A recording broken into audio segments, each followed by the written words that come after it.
All right, good morning, good morning. Happy Tuesday, everybody. So, one of the things that we as pest control professionals will hear from time to time is pesticides, different classes of pesticides, different modes of action, things like that. But I don't think that a lot of times we really take the time to dive into some of these and understand, what they do, how they work, where they come from, and different formulations and things like that. So today, this one's going to be a bit of a lengthy presentation, but we are going to talk about the different classes of insecticides, modes of action, and different formulations. So let's go ahead and hop to it. Okay, so pesticide definition. Pesticides, by definition, are substances that are used to kill or control pests. Pests are defined as living organisms such as insects, rodents, weeds, fungi, or bacteria that occur where they are not wanted or that cause damage to crops, humans, or other animals. Pesticides include both man-made and naturally occurring chemicals. Okay, in fact, chemicals with pesticidal properties a lot of times are commonly produced by plants to protect themselves against insects, disease-causing pathogens, and other plant-eating organisms. Take, for instance, bifenthrin or permethrins, okay, or pyrethrins. Those are actually basically the chrysanthemum flowers ground up and used to make a pesticide. Okay, we'll go into that a little bit later. And one of the things before we get too deep into this that we definitely want to keep in the back of our minds is pesticide resistance. Okay, so what is resistance? So nature really is highly adaptable, and over time, given the right conditions, most pests have the capacity to develop resistance to most pesticides. The first report of housefly resistance to DDT was actually published in 1947, just a couple of years after DDT use really became common. By the 1960s, German roaches had become resistant to chlordane and malathion. Resistance occurs to populations, not just individual insects. Okay, so how does this happen? The short answer is that resistance occurs because of the incredibly diverse genetic makeup of insect populations. Natural resistance might occur because some individuals have higher levels of insecticide eating enzymes, or because their nerve junctions are slightly different than that of typical nerve junctions. Or resistance might occur because an insect has a thicker, more protective cuticle that lowers the absorption rate. And the cuticle is actually kind of that waxy layer that covers the insect's exoskeleton. So if they have a really thick layer of that, we're going to have a really tough time trying to gain control over specific types of insects. So how do we prevent insecticide resistance? We can alter the insecticide selection pressure um, we put on them by following the IPM principle of using multiple control tactics. Okay, so not relying solely on one product. Okay, by rotating modes of action. Insecticide rotation is most effective when rotation is made among insecticides with different modes of action. When resistance occurs, it usually reduces the effectiveness of not only the selection agent, the original insecticide, but also of all insecticides that have the same mode of action because of the effect they affect the same target site, right? For example, cockroaches that develop resistance to one pyrethroid insecticide are usually cross-resistant to all pyrethroids. So to help reduce resistance, you'll need to rotate through different chemical classes that have a different mode of action. We are going to go, I know I've just thrown a lot of information at you just now, but trust me, we're going to go into some of this so that way you can better understand it. Okay, so the different classes that we have chlorinated hydrocarbons, borates, organophosphates, carbamates, physical toxicants, diatomaceous earth, botanicals, pyrethrins, pyrethroids, neonicotinoids, spinosins, phenylpyrazoles, pyrols, macrocyclic lactones, anthranylic diamides, also known as diamides, microbials, insect growth regulators or IGRs, oxidizines, and fumigants. Okay, so starting off with chlorinated hydrocarbons, okay, this class of insecticides were the first class of modern pesticides, beginning in 1939 with DDT. This class was widely used for mosquito control, agriculture, and structural pest control. It was used all over the place. People would walk in the house and just douse themselves with DDT, right? So most products in this category have been banned in the US and other countries across the world for decades.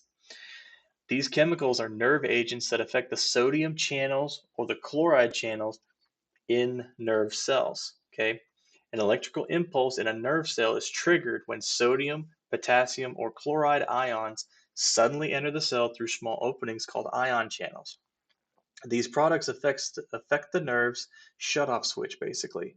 So it causes um, hyperexcitation, to continuously fire off, thus resulting in death. Um, Examples of this are chlordane, lindane, aldrin, dieldrin, heptachlor, dicophol, and endosulfan. Okay, we don't see any of these products anymore, but it's actually kind of neat, thinking that these pesticides, they're not just going in and just poisoning them, it's actually working on them. It's basically causing muscles to continuously contract over and over and over and over until the insect dies. Okay, borates.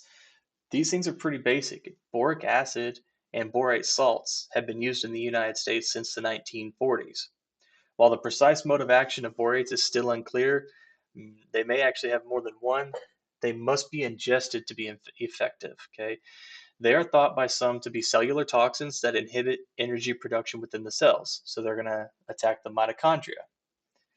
Examples are borax, boric acid, and disodium octaborate tetrahydrate.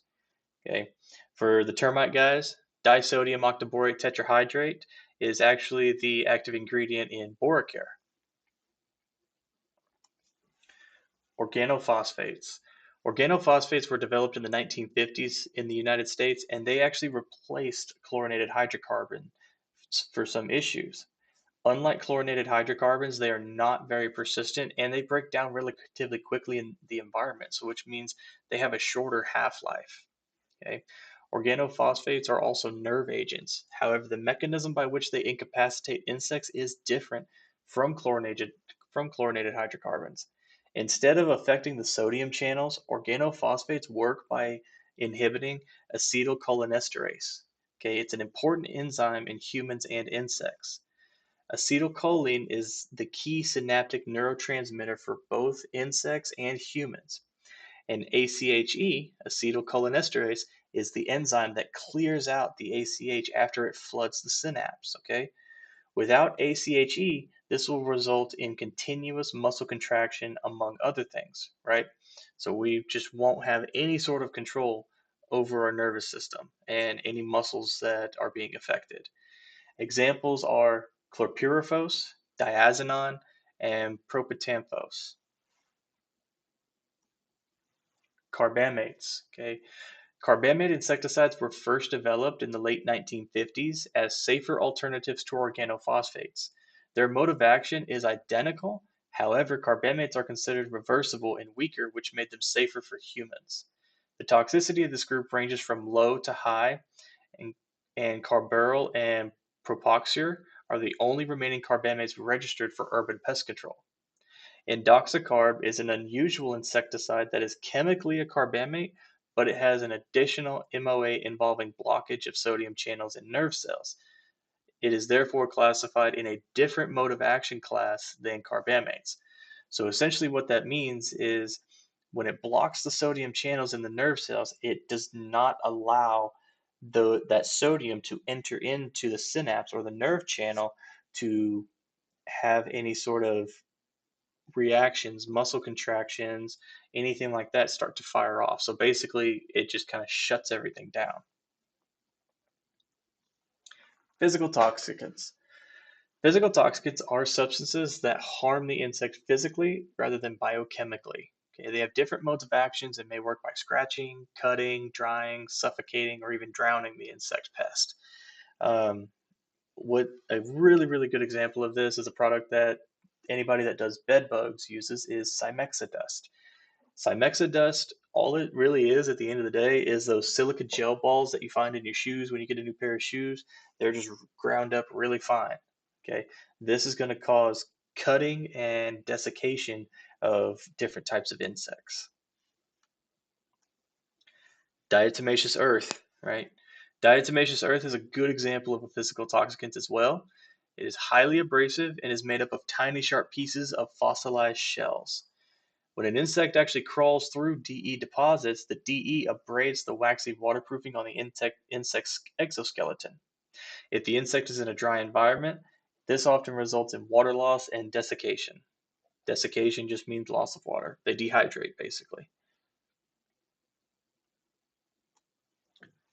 Botanicals. The botanical class of insecticides is different from most of the other insecticide classes listed. For example, most insecticides in the botanical class are chemically unrelated to each other, right? That means they're all different. This is because botanicals has many different modes of actions and are defined as deriving from plants only. And plants make up many kinds of natural pesticides. For example, the tobacco extract nicotine belongs to class 4 in the IRAC MOA, or mode of action. It works by blocking the acetylcholine receptors in the nerve. However, nicotine is very different chemically from pyrethrins, right? Pyrethrins are ground up chrysanthemum flowers. Tobacco extract is a neonicotinoid, so they're going to operate differently. But they all are technically botanicals in their pure form. Pyrethrins are perhaps the most widely used botanical insecticides in the world. Pyrethrins are extracted pyrethrum, the ground up flower parts from two plant species, okay? Chrysanthemum cinearifolium and Chrysanthemum coccineum. The active chemical compounds are extracted and purified from pyrethrum dust, called pyrethrins, and there's actually 6 active compounds in pyrethrins. The reason the word pyrethrins is plural, okay? Pyrethrin 1, pyrethrin 2, cynarin 1 and 2, and jasmine 1 and 2. This is why pyrethrins is plural. There's 6 total compounds working inside of this one product. Pyrethrins have the ability to knock down and basically paralyze the insects really quickly, but many insects have the ability to quickly break down or metabolize the pyrethrins, thus recovering from exposure. Okay. To prevent the insects from recovering from a pyrethrin exposure, most are always mixed with a synergist, another chemical that prevents the insects from metabolizing the pyrethrins. This makes pyrethrins more toxic to insects. Common synergists includes pyperonyl butoxide or PBO and MGK264. Pyrethroids, okay, the cousin to pyrethrins. Starting in the late 1940s, insecticide engineers began to look for ways to make synthetic forms of pyrethrins in order to reduce costs and increase persistence and improve effectiveness. Pyrethroids are generally low in mammalian and bird toxicity, but can potentially be highly toxic to fish. Pyrethroids have a class 3 mode of action, coincidentally, the same classification as DDT. Bedbugs that develop resistance to DDT are also difficult to control with pyrethroids. This resistance is called cross resistance. Okay, so this is why we can't go in with a pyrethroid and treat for bedbugs. It's not going to work very well because they've developed that resistance over time. Okay, examples are bifenthrin, permethrin, cyfluthrin, deltamethrin, cypermethrin, sumethrin, prelethrin, and lambda-cyhalothrin. Okay. Neonicotinoids. This class of insecticides are produced by tobacco and related plants. Nicotine is a natural chemical that has insecticidal properties. Neonicotinoids are nerve agents, but their mode of action is different from the previously mentioned classes of insecticides. Neonicotinoids work by binding the nicotinic acetylcholine receptors in the insect's nerve cell, which prevents the transmission of information from one cell to another. Neonicotinoids are persistent, broad spectrum insecticides with relatively low toxicity to people and animals. They are also water soluble and systemic in plants. So they also have been shown to be very toxic to bees at low levels, and care should be taken when applying the products around flowering plants. So essentially, what that means is when they're systemic in plants, we can actually treat around trees, we can treat around bushes, we can treat the leaves, and that plant is actually going to soak that product up, and it's going to work its way through the entire plant. So that way, when lawn and ornamental type pests come out and they start chewing on these plants, well, the plants are infected with the insecticide. So now it has an increased defense mechanism against that particular insect. It's really, really interesting stuff there.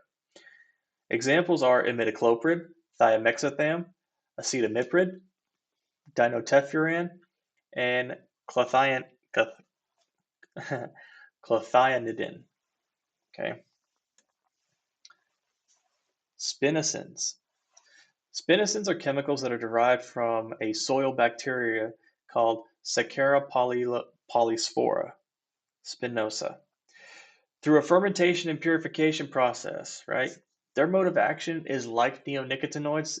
They binds to the neotin, neotinic acetylcholine receptors. Sorry, some of these words are big even for me, guys. In the insect's nerve cell receptors. Plus, they block the GABA gated chlorine channels, okay, causing hyperexcitation of the nervous system. Best example is just spinosad.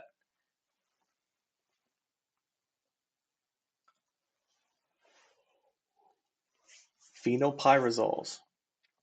Okay, first developed in the late 80s, phenylpyrazoles are often used as baits for ants, termites, and cockroaches because they are slow acting and do not repel these insects. They work by inhibiting energy production within the cell, mitochondria. Remember, the mitochondria is the powerhouse of the cell. Channel your ninth grade biology, right? And by disrupting the insect's nervous system by blocking the GABA activated chloride channels, this causes hyperexcitation and convulsions. So essentially, the insects will have a seizure and die.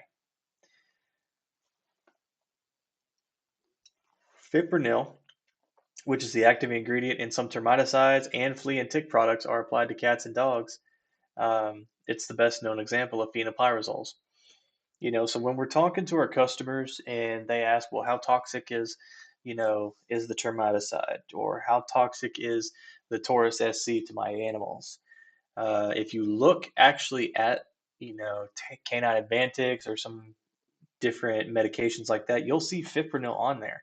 And it's actually a higher percentage that you're putting on your animal than what we're applying around the house or under the ground for termites or general pests.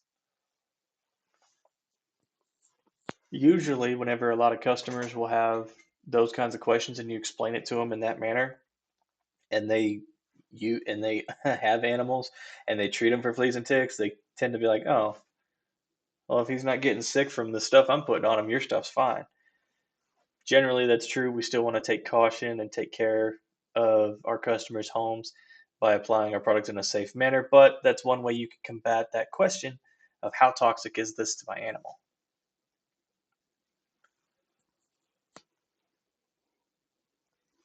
Okay, pyrols.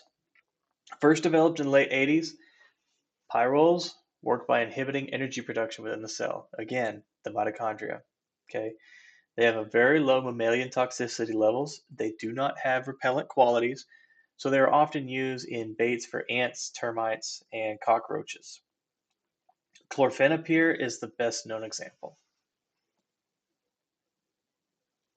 Macrocyclic lactones, aka avermectins. Macrocyclic lactones are derived from a soil bacterium called Streptomyces avermitilis. Their mode of action is that of spinosins.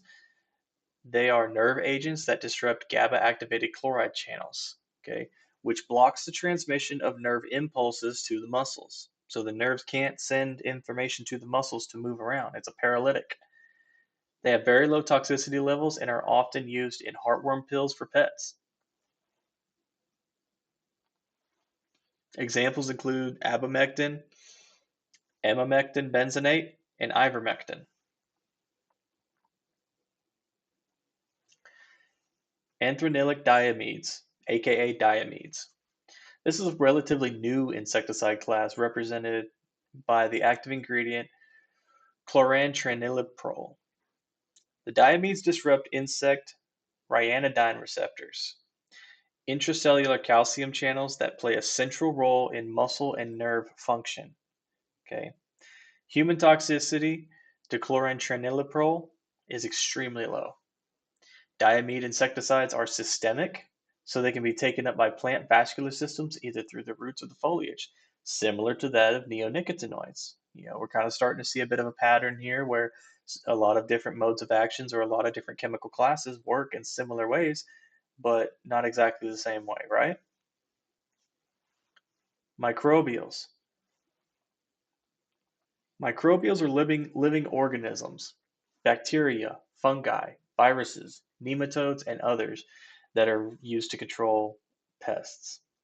Organisms such as these are known as entomopathogens. Okay.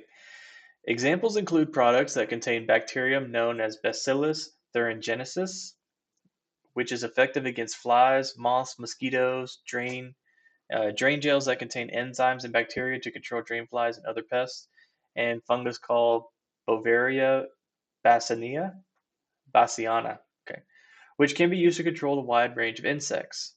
Mosquito dunks and Intumix are the best examples of these two.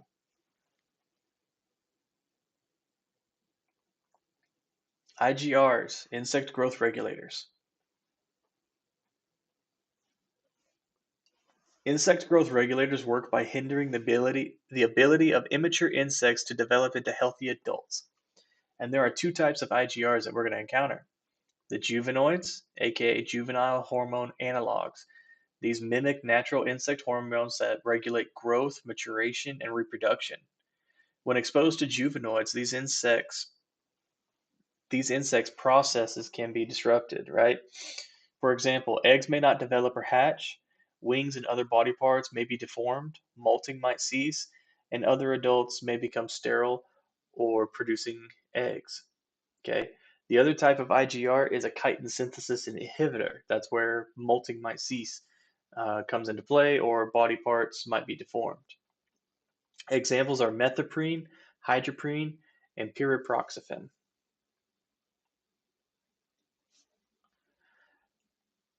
Okay. The examples of chitin synthesis inhibitors, okay, is diflubenzuron, hexafluoron, novafluoron, and ifeneron. Okay, if you remember in the Trelona ATBS stations, I believe novafluoron is the active ingredient in that. So it's not actually a poison, it's a chitin synthesis inhibitor. So as these termites continue to grow, it interrupts the chitin synthesis or the growth of the chitin that creates the exoskeleton, and they end up dying off that way.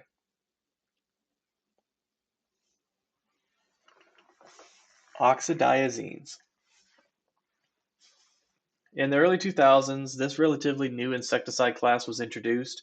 The best known example is indoxacarb. Oxadiazines work by blocking the sodium channels in the nerves, which inhibits the flow of sodium ions into nerve cells, leading to paralysis and then death. It is used in certain bait products and some residual insecticides, and is also used to protect pets from fleas and ticks. Fumigants. Fumigants are chemicals that take the form of gas or vapors at relatively warm temperature, okay, so above 40 degrees Fahrenheit or 45 degrees Celsius. They are often most used to treat or fumigate large areas such as buildings, vehicles, or containers. Like botanicals and physical toxicants, fumigants do not all belong to the same chemical family. For example, or some examples include methyl bromide, sulfuryl fluoride, and phosphine and dichlorvos. Okay, definitely don't breathe this stuff in. It's not going to be a good day for you. Now, moving on to insecticide formulations. And since we've discussed the different classes of insecticides, we now need to discuss the different types of formulations that we'll find as a variety of these chemicals come. Okay, so we have aerosols, bait, dust formulation, dry flowable, E or EC, emulsifiable concentrates, flowable formulations, granules, liquids, microencapsulated, pellet, ready to use, spray formulation, soluble powder, ULV or ultra low volume, wettable granule, wettable powder, water dispersible granule, wettable dispersible liquid, and wettable solids. Okay. Aerosols. Aerosols are liquid pesticides that are broken up into microscopic droplets upon application. Some are applied as ready to use, okay, like they're going to use gas to propel liquid ingredients as foams. They can do jet streams, such as wasp and hornet products, fine streams for cracks and crevices, insecticidal baits, and other forms. Aerosols can also be generated mechanically, which is often a case for commercial treatment of large rooms and other spaces, with the use of a thermal fogger. Particles produced by this type of aerosol can or machine range in size from 5 to 50 microns, basically the width of a human hair. Because of the size of the particles, they are more prone to drift off target, especially outdoors. So that's why we really have to try and be careful when we're using aerosols outside, um, because they can really go where we don't want them to go. So, like your Pivot Ultra or your Alpine Flea and Tick, definitely don't use those outside to try and treat the yard. Baits.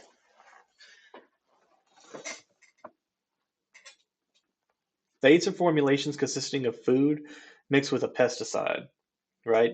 Roach baits, ant baits, granule baits, aerosolized fly baits. Since baits do not require spraying, they can be used relatively safely in sensitive accounts like schools, kitchens, hospitals. However, because they contain food, the shelf life of a bait is shorter than other formulations.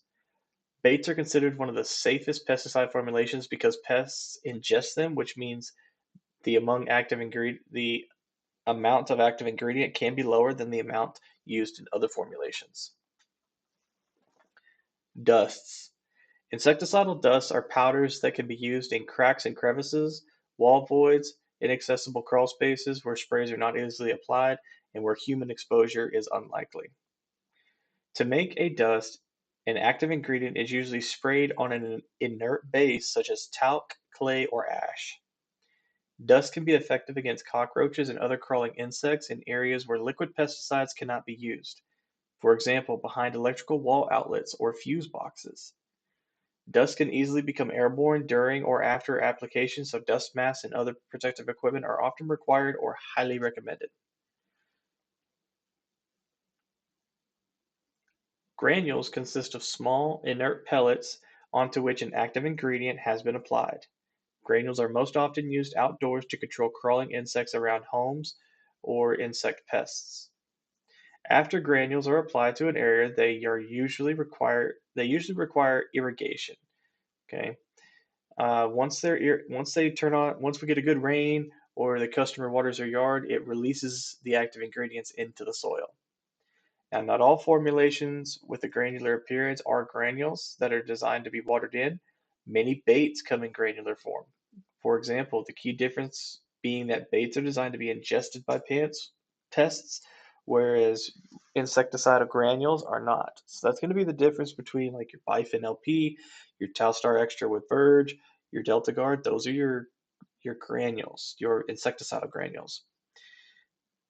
The Entice 10 and Extinguish, Advanced Carpenter Ant Bait, Max Force Complete, those are going to be your insecticidal baits. Baits are not usually designed to be watered in after application and may be used indoors or outdoors depending on the label. One of the things that's really important that we can do, especially when a customer is dealing with American roaches, is take some Entice and put it inside the attic space, right? Because we can't just go in and start spraying all the insulation, we'll damage it. But if we use a dry granular formulation and sprinkle it all over the insulation or in areas where we find high activity of roaches, we can really solve that problem. Emulsifiable concentrates. ECs are oil-based liquids that are readily recognizable when added to water because the resulting liquid has a milky white color. Think of your Termidor HE, your Tempered FX, products like that. Oil and water don't mix, but when an emulsifier is added to them, microscopic oil droplets disperse through the water. After extended periods of time, the EC and water can separate, So the mixture should be agitated periodically to ensure that the concentration of the mixture remains consistent and that application equipment does not become clogged. Whenever we're talking about this in this particular subject, we're talking about like your JD9 guns, your BNGs, your filter cups on your rigs. So by making sure that our products are agitated very well, it can help prevent some of this buildup. Emulsifiable concentrates are quickly absorbed by pests, so they provide quick knockdown effect. They usually don't leave much visible residue. They can stain or damage some surfaces and may be toxic to some plants. So make sure you read your labels and be careful around the areas that you're treating.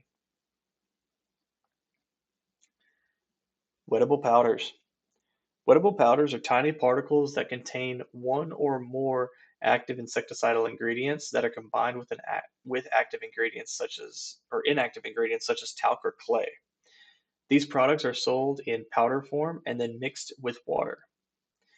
The inactive ingredients allow the tiny particles to disperse evenly throughout the water mixture. The particles do not dissolve in the water, instead, they remain suspended. Therefore, the water powder mixture should be frequently agitated to ensure that the ingredients are properly mixed.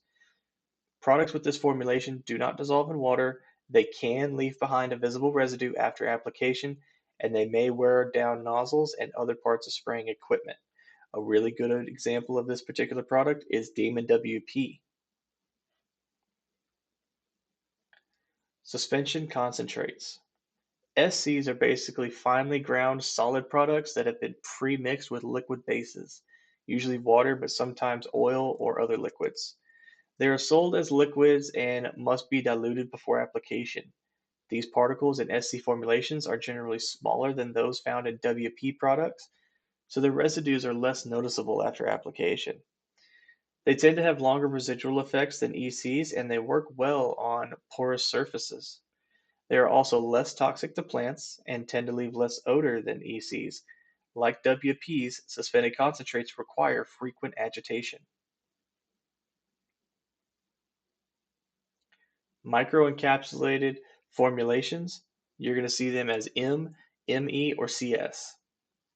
The big product we're using right now that's a microencapsulated is Demand CS. That's what we're majority of us are using right now. MEs are very small polyvinyl plastic or polymer that encapsulate active insecticidal ingredients. Because the active ingredients are contained inside the capsule walls, they can be slowly released over extended periods of time.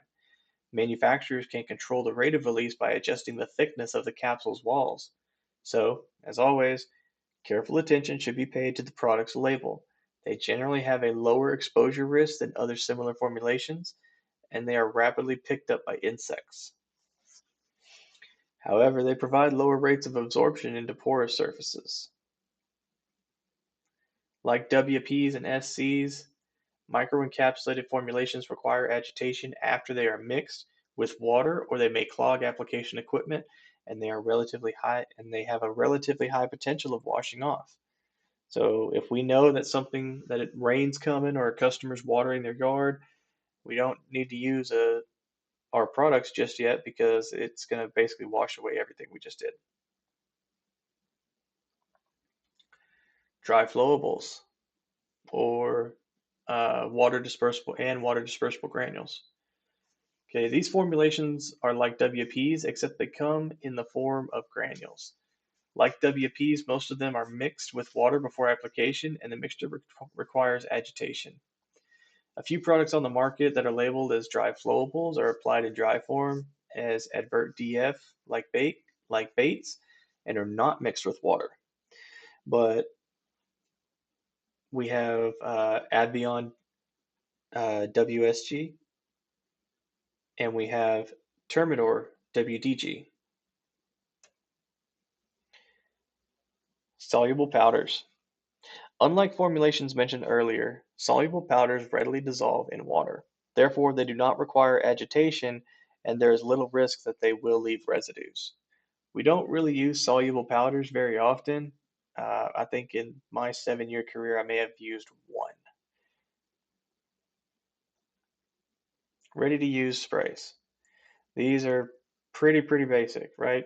They're sold in ready to use aerosol or foam cans. Some other products are sold as ready to use, such as granules or premixed liquids for application through spray bottles. Um, they may also carry the ready to use tag, so definitely take a look at your products when you receive them to see if any of them are ready to use. But 9 times out of 10, our aerosol cans, our gel baits, our granular baits, all that stuff is ready to use. There's no mixing required. So pesticide routes of entry. Insecticides can enter insect bodies in 3 different ways: contact, ingestion, or respiration. Contact takes place through the exoskeleton, spiracles, antennae, and especially the feet. Exposure to insecticides via ingestion happens during feeding on baits, grooming, or during ingestions of insects' feces, coprophagy, or dead bodies, necrophagy. Insecticides such as fumigants enter the insect's bodies via respiration. In a general sense, contact insecticides are those that affect insects that come in direct contact with them, as opposed to insecticides that must be ingested to work. Contact insecticides that are designed to be applied and remain on surfaces for extended periods of time are said to have a residual effect and are known as residual insecticides.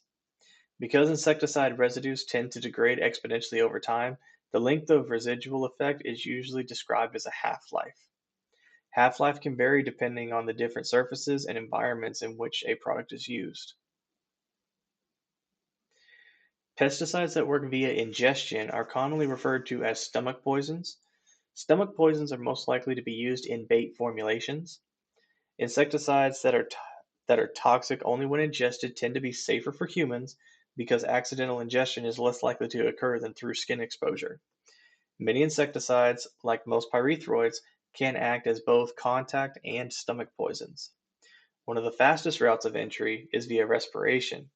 Okay, fumigants are the principal formulation type that is used to kill insects via respiratory route. Aerosol droplets and dust are generally too large to pass through insecticide spiracles or their breathing apparatus. Okay, the types of applications. There are 5 main types of pesticide application: broadcast, space, barrier, spot, and crack and crevice. The first 3 on this list are also known as general applications. General applications cover larger areas. They may be used with residual insecticides. Spot and crack and crevice applications are actually the most common types of uh, pesticide applications. Broadcast treatment. Pesticide application to broad expanses of surfaces like walls, floors, ceilings, attics, lawns, and other outside areas. Broadcast dosages are usually computed according to the area that is to be treated. So what they mean by that is when they say so many gallons or so many percent per 1,000 square feet, we'll find that on our mixture tables a lot. Space treatment. A variation of broadcast treatments where applications are made into the air of the rooms or structures. Fumigants and space treatment, aerosols, or fogs are 2 examples. Dosages are computed according to the volume of the space. Remember, volume of a room is going to be is the cubic feet, so length times width times height.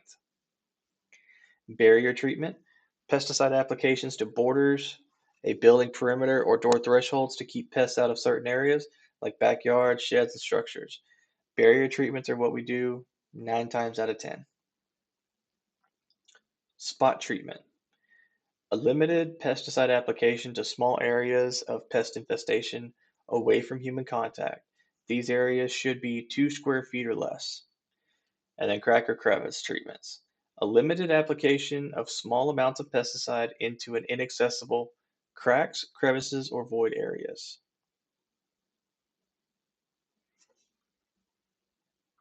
All right, everybody. So I hope that you're able to take away from some of this information. I know we've covered a lot. Good thing this is a video. You could roll it back and kind of take some notes on some of the things you may or may not have understood. If you have any questions or concerns, you can always reach out to me, uh, your service manager, or you can reach out to your branch manager. But either way, you have definitely a lot of resources here that are able to help you understand some of this information better. Again, thank you for your time. Hope you'll have a wonderful day.